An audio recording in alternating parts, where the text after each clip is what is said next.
Hi everyone, and welcome to this week's Monday Memo. And there's something I'd like to share with you today, and it's this one big thing that finance teams throughout the ages have always known that other functions sometimes forget, and it's this one big thing that drives or accelerates value better than anything else out there. And that's why finance teams have existed since the first organizations about 5,000 years ago, thinking 3000 BC in ancient Mesopotamia. Is because finance teams knew about this one big thing that accelerated value better than everything else. And that's why finance teams were required back then and they're needed today. So, what is this one big thing? Well, it's trust. In fact, it's actually high levels of trust that drive and accelerate value. There's even a trust equation, and I'll get into that a bit later on. But, just picture or imagine for a moment someone who you've worked with or currently work with whom you have a high level of trust. So what are the first impressions that you have of them, particularly if we ask ourselves the question, what's it like to work with him or her? Or what's it like to communicate with him or her? Or how fast can you work with him or her? Or what kind of results do you achieve together with them? I'd also like you then to maybe consider a second person, but only this time, and like you may have figured out where I'm going with this, is with someone you have a low level of trust, or perhaps where that level of trust isn't where it really needs to be yet. So what's the first impression that springs to your mind with them? I mean, what's it like to work with them, communicate with them, even how fast is it to work with them or get things done with them, and ultimately what kind of results do you achieve together? So unknowingly or not, what we've done here is actually had two different types of relationships. And how would you describe those?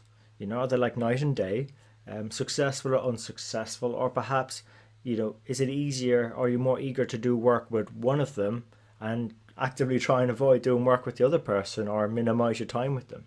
So in effect, what we've done is actually put a qualitative value around trust, but can we actually build out a quantitative or maybe a financial value so we can even build a business case for high levels of trust and having high levels of trust? Well, the difficulty with that is it's actually quite an intangible area, right? So some people believe or just don't know how to get their arms around valuing trust. But in fact, some researchers have actually attempted to estimate the cost of low trust, in fact, suggesting it's a bit like a very real trust tax. And otherwise, people have tried to assess the value of high levels of trust and called it like a trust dividend.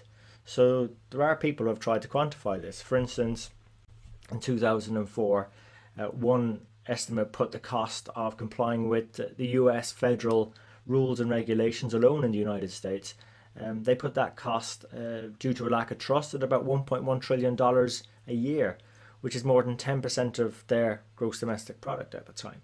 And another recent study by the Association of Certified Fraud Examiners, they estimated that the average American company lost 6% of its annual revenue to some sort of fraudulent activity. And I know when I was working in a fast moving consumer goods company, we estimated at about 2% of revenue. So that's actually quite big numbers if you think about it.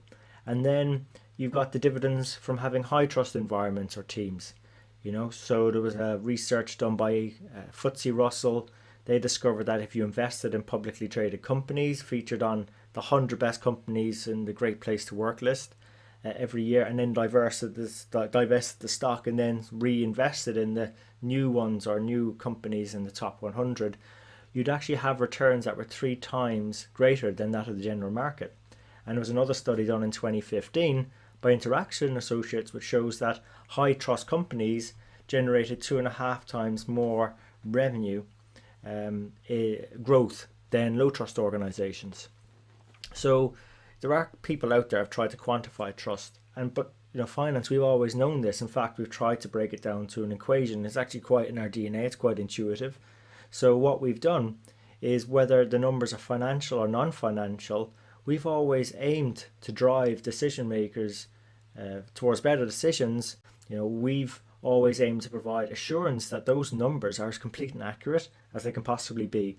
And whether we're reporting them historically or projecting them forward, we always want to ensure our enterprise are continuing as a going concern. In essence, we want people to have credibility or belief in the numbers that we're presenting. So we work very hard to establish trust around the numbers. and actually provide strength in the numbers in that effect. So in essence, these relationships we've been talking about that involve trust, they can be represented in the form of an equation. So you've got high trust, which equals more speed, lower cost, and ultimately sustained results. And that means then that when trust goes up, cost goes down, speed goes up, and ultimately you get a resulting high trust dividend, which enables like our organizations to succeed in their communications, their interactions, decisions, and to move with incredible speed. By contrast, then in a low trust company or in a relationship, low trust places a hidden tax on every transaction, whether it's every communication, every interaction, every strategy, every decision. So, okay, maybe I might have convinced you by now that there is a business case for trust. So the next thing is we need to know how to build it. And that's a little bit more involved. So I'll defer that conversation to another episode of Strength in the Numbers, maybe the next one.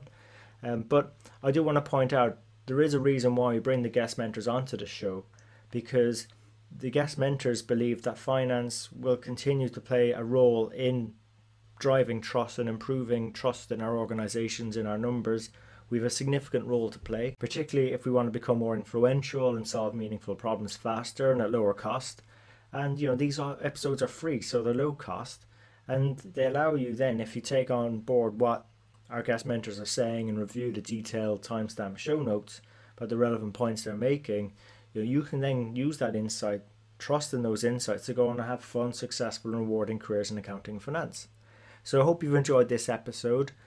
Please check out our website at sitnshow.com or subscribe to our episodes iTunes, Stitcher, SoundCloud. We're on all the major platforms.